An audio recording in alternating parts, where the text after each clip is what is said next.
All right, guys. So today we have a install and in-depth review with some range or shooting footage to kind of go over the results and also some data, some hard data from some of these different combinations of springs. So real quick, before we get into all the good stuff, today we're talking about the DPM Systems Recoil Reduction System. If you haven't heard about it, kind of Google it, research it in some of your gun groups. If you're on some groups on Facebook, for the purpose of this, I've reinstalled the factory spring and guide rod back in here. But I will say, after shooting with it and testing the combinations, they work. They don't necessarily. It's called Recoil Reduction System. So depending on who you talk to, that recoil for me, I've always thought of how hard it kicks back or how snappy it feels. So you kind of still do feel that snap or that pressure that comes into your hand when you're pressing the trigger and shooting a live round. For me, what this does though, it reduces that muzzle flip, that muzzle rise or muzzle flip. I noticed right away that I was able to do my follow-up shots a lot easier, and I'm using the red dot, so I was able to see that red dot faster on the follow-up. In comparison to the factory, and you guys will see the footage later and you can judge for yourself, at least visually. And I have some hard data, some numbers, some Bill Nye the science guy figures that you can look at that kind of proves it works. But yeah, so it did help with the muzzle rise, and also depending on the springs, right away I felt an instant like a lighter pull on the slide itself. All right, so let's we'll talk about all that here and get a look at the footage in there in a second. But so this is the DPM systems for the 6-hour P365 XL. Now, mind you, some of you guys are like, well, this is not an XL. This is the macro comp, right? As you guys can see, it has the built-in compensator. So right away, in some of my groups, when I said, hey, look what I ordered, they see barrel length 3.79 millimeter. And they're saying, hey, dummy, you bought the wrong one. Because why? The macro comp has a 3.1 barrel. It's not the 3.7. It's like, you know what? I'm not the dummy. Let me educate some of you guys, just like I got the education, because I didn't know. I'm still kind of new to everything. I spoke to DPM direct. I just went ahead and went to their website. They are based overseas in Athens, I believe, or not Greek, in Greece. In Athens, and they did speak to me. They replied almost instantly. So I love that about them, that I was able to go back and forth, and they really gave me that short and quick education. So even though it says barrel length 3.7, this is actually based off the slide size. So this is why it has the XL, because the XL has the longer slide, and the barrel is short here, but the spring is coming all the way to the edge. And so the built-in compensator makes the slide actually longer, like if it was the 3.7 barrel. And we'll see that here in a minute when I take the slide off, what I'm talking about. So yes, if you're purchasing the DPM for the macro comp, you will be looking at the P365 XL soft version. Be sure to look for that it says special edition soft version. Don't be scared that it says barrel length 3.7. Again, it's based off the slide size, not the actual barrel itself. And real quick, no mag, and we're doing a safety check. Let me see. I got to stand up and make sure you guys can see. Nothing in the chamber. All right, so now we talked about what we have here, and it is the correct size. Real quick, so they claim to say that they're the world's only progressive triple spring mechanical recoil reduction system. So it looks like they have an internal spring, another one in the back, and then the actual spring that goes all the way inside of the bottom of the frame. So you guys will see that. So I'm assuming with the combination of that, I'm not going to get that scientific, because I'm not going to lie, I don't understand all that stuff. I get the gist of it, but I'm not going to sit here and try to explain it to you. So they claim better double tap concentration, significant recoil reduction, slide and frame protection. I guess because it's taking care of some of that pressure or that velocity, so it slows it down, so it's not banging against each other, causing some of that wear and tear. Improved firing speed, elimination of jams, faster follow-up shots, which is also better double tap concentration, improved firing speed. That goes hand in hand. No modifications required. It's a simple install. You're just switching out the guide rod and spring. You guys will see that, and you see here, there's their website, there's their email address, and they're out of Athens, Greece. So I can attest to all of these, man. You'll see the footage. My follow-up shots or double taps did reduce that muzzle rise, so I was able to see my red dot a little faster than compared to the stock version. So I was able to get that follow-up shot a little more accurate and faster. So everything they claim, so far at least I've felt maybe in the first 300 or 400 rounds that I've been testing the different combinations. So by combinations is because, let's go ahead and open this up. There we go. And we'll see what it all comes with. So they do have their instructions. And it looks like I had some extra stuff there. Very easy to follow. It's good to read just to know. It talks about the different adjustable springs that are in there, how it works. It tells you to kind of switch out how many pounds each different spring is able to handle. But ultimately it says test all the combinations out. You know, it may vary from gun to gun. So just kind of test it out. It's fun doing the testing and doing your own, you know, data and seeing what works for you. You never know. Maybe your grip may feel like a different combination is better. So there's the instruction manual. Comes with a cool little patch if you like to advertise or promote good products, or or something that you believe in. So it does come with that little cool patch. So right away you see that it comes with its own guide rod, and right away you see this external little small spring back here. So that's one spring that helps, and it's very tight, it's very aggressive. So I can see why it helps with that. I guess that recoil with that slide kicking back, and that in turn helps with that muzzle rise, right? It's not kicking back so violently, so it's not going up as much. And then if you look at the photo in the booklet, there's an internal spring in here as well. So that's the second spring. And then they send you 4 additional different length springs that go over this new guide rod. So you'll have a long one, I guess second to longest, and it goes all the way to the shortest. So you see they kind of go up in steps. And so it's up to you to check these 4 different combinations. Let me get this package out of the way. It's up to you to go ahead and test the different combinations that you have. And there's 2 plugs. They come in this little bag here. Let me get these out of the way. There's one plug that goes at the end here of the frame, and then there's a longer one.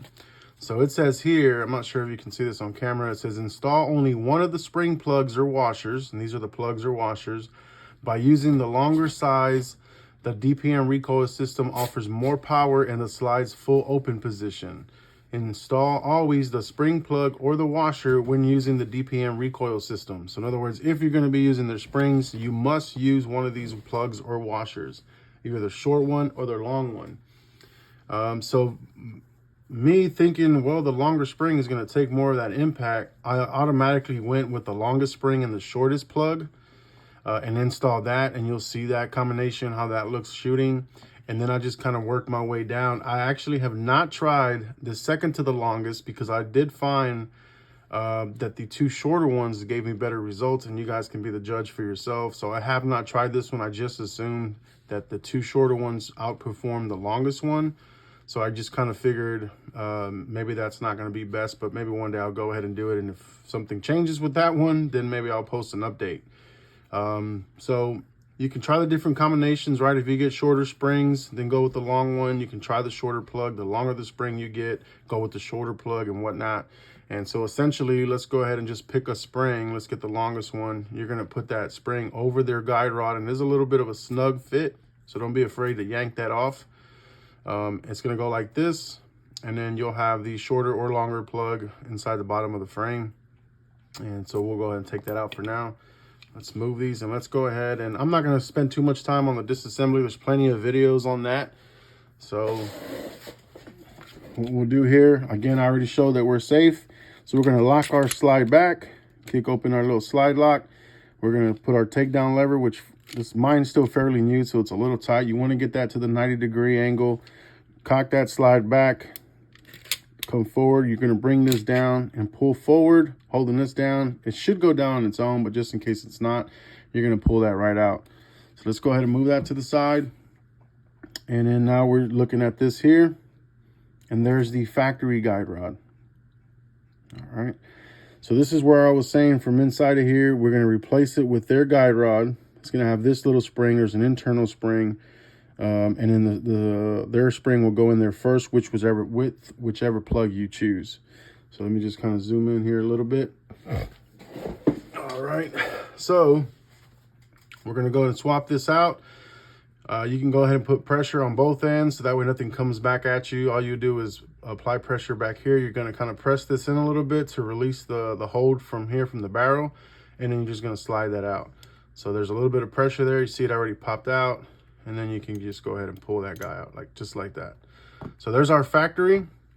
And so you already see that this is a 3-piece system versus this one solid piece. So we're going to go ahead and move our factory out.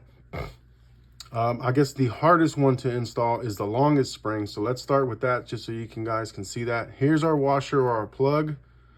The little plunger tip goes in first. So we're just going to drop that guy in there.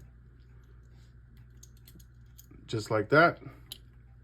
We're going to get the longest spring. We're going to go ahead and insert their guide rod. Make sure it goes all the way to the back and seats well. You don't want to just start like this. Obviously, you want to get that guy all the way in there. And then make sure your barrel is to the back. You see how it kind of moves. So you want to kind of hold that down. You want to feed that spring in there to hit that plunger, that new guide or plug or washer there. And holding the barrel, you necessarily don't have to right now. It is going to move on you, and you can just set it back. You want to slowly start applying that pressure and making sure you're going right in there. It is tight, so that's why I wanted to do this one, because it is the hardest one. And you want to get that and keep pressing and keep pressing, and then all the way down till you get it seated. And just double check, make sure it is seated properly. There is that little notch where it's kind of cut up, where you guys know that's where the end of the guide rod goes. This is the hardest one to get in there because it's longer, so you're compressing that. So I wanted to show that to see how easy it really is. It does go in there fast. You don't want to go in there quickly and then kink that spring or make it bend or anything. So you want to apply that pressure slowly and then seat that there. And now you're good. You can make sure that it's in line. Make sure your plug, your washer here is not crooked or anything like that. So all you're doing now is you have your grooves. I've seen some people try to start from the front. Hey, I'm not gonna lie, when I first started handling pistols, I was like, where does this catch? It catches back here, right? We kind of already know that. Get those grooves aligned there, and you're gonna get that, and you're gonna slide this and lock it back. Sometimes this takedown lever will pop back in automatically, just like that. If it does that, I like to just be sure, make sure it's not loose, and then your takedown is locked. Pull your slide back. Sometimes that goes down by itself. If it doesn't, then you manually just press it down, let your slide come forward, and you want to do a couple checks, right? So automatically, this just racking the slide is already slightly easier and easier to do than with the factory guide rod. So that already made a difference, at least for slide manipulation. Not that it was a problem, but I did feel that it was a little tighter. So switching out the springs, it's a little bit easier to manipulate. And that's with the with the longest one. And so we'll go through footage. So we're gonna do one more change, because I'm gonna go ahead and change to what I think was best based on my results. So let's do this again. Lock that slide back, take down lever. Mine's a little stiff, but there it is, down. We're going to push back, let that takedown come, not the takedown, but the slide lock go down. Slide forward, depress, this comes out. And I'm gonna go ahead and just disassemble it entirely. So what worked best for me that I found, and you guys will see the footage, is the second to the shortest with the longest plug. So I'm putting that same long plug, oh, that's actually different, the long plug back in there. There's the long plug, and again, you just drop it in there with the little tip going in there first. And this is, make sure this is the second to the shortest, because I want that right spring in there. This one is. Feed that guide rod, the DPM guide rod there. Make sure it seats in the back. We're gonna feed that spring in there first. And then remember, just kind of be careful. You don't want to kink this spring or go sideways, and you're gonna depress until it catches, and you're gonna press it down. Make sure everything is seated correctly. It's not crooked or not aligned. And then double check that plug. Make sure it's not protruding sideways or crooked or anything like that. Finding those grooves again. And we're trying to make sure this locks. It's not locking. So having a slight issue. Let's see what's going on here. There it goes. That kicked back by itself and it locked. So sometimes it may take one or two, right? Sometimes it's just how it goes. So we're gonna have this this slide catch go down. I already pulled it back and it depressed itself. All right, everything's locked. And putting that second to the shortest, it's even easier to manipulate than it was with the longest spring, and definitely easier or lighter slide back than the factory. I'm probably giving away $1 million idea here if they don't already have one, but just like there's a trigger pull gauges, we need one that clamps onto the back of these slides, so you can, that'll be part of data and videos from now on of just how much pounds of pressure it takes to pull a slide back. I think I saw one guy mention that as well. That's what stayed with me, so it's not like it's my idea. I'm not going to take that credit for that. But maybe there's something out there. If there is, hey, let me know, because I would like to use that in my features. So that's how you switch out to the DPM Recoil Reduction System. Pretty easy. Again, now we're going to roll to our footage of our shooting and our data and everything like that. Some slow-mo of the actual recoil that you guys can see. The differences between that muzzle rises on some of these different combinations, and also the OEM or the factory guide rod and spring. All right, so leave your comments and the feedback after the footage. Let me know what you guys think. If you do appreciate everything or like it, it's some good information, go ahead and hit that subscribe. And again, I always welcome any feedback or comments, good or bad, constructive criticism. I'm new to the hobby, so I appreciate it all. Thanks, guys. All right, macro comp with the stock spring. All right, so pay attention here, the recoil. See how that kind of goes far back into my wrist, and you can see that muzzle flip is kind of high. Second shot, I do believe I got slightly better grip, but that slide does kind of kick up and point up towards the sky a little bit there. There's another one pretty high with the stock spring. That one not too bad, but again, almost pointing straight up. And look at the spread on these shots here. This is with the stock spring and guide rod. It's kind of scattered, and they're a little bit high, a little up and down. Now here's the longest spring, and right away you can tell that muzzle is not going quite as high, slightly flatter. So right away you can tell that DPM system did help. And this is the longest spring with the short plug, and you can see those follow-up shots. This is in slow-mo. Now here's the actual target, and this is actually kind of scattered and spread out. So I was like, that's a little more spread than I would like. So that's why we kind of keep going with the test, and we go with the shortest spring, longest plug, and that is a lot flatter. As you can see, we're not getting a ton of muzzle rise. It's not really pointing, at an angle up like the first two. So we found a really good combination with that short spring, longest plug here. And then we're gonna go ahead and take a look at the actual target and the shots there. And you'll see that it is a much tighter group, not scattered like the longest spring or like the factory. Maybe work on my grip a little bit, keep it a little more centered, but you can see it's a much tighter group. All right, so here we're looking at some indoor range results. Here's the factory OEM. We did two 5-shot groups. Actually did 3, but the first one I was having some grip issues. But the second group was 4.25 inches, the third being 6.25. So that average is 5.25, with the best 3-shot group being 2 inches. So not too bad with the factory. Here's with the DPM system with the longest spring and shortest plug. We did 3 5-shot groups, and you can see it's pretty scattered. The first group being 6.75, the second group being 6.25, and then 7 inches, giving us an average of 6.67. But the best 3-shot group was 2.5, so not too bad.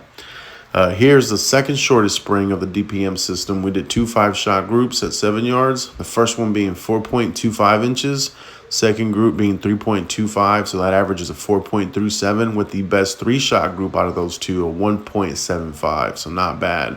And here's our top 4, or our best results of a 3-shot group. The first being the DPM second shortest spring with large plug at 1.75, that factory at 2 inches. Third was the DPM shortest spring at 2.62, and then last was the longest spring at 3.33. So the OEM did come in second, but you do feel more recoil with that. And now here's our best overall group average. Again, the DPM second shortest spring with the large plug came up at on the top at 4.37. OEM also second again with 5.25. Third was the DPM shortest spring with the large plug at 5.5. And last again was the longest spring with short plug for DPM at 6.67.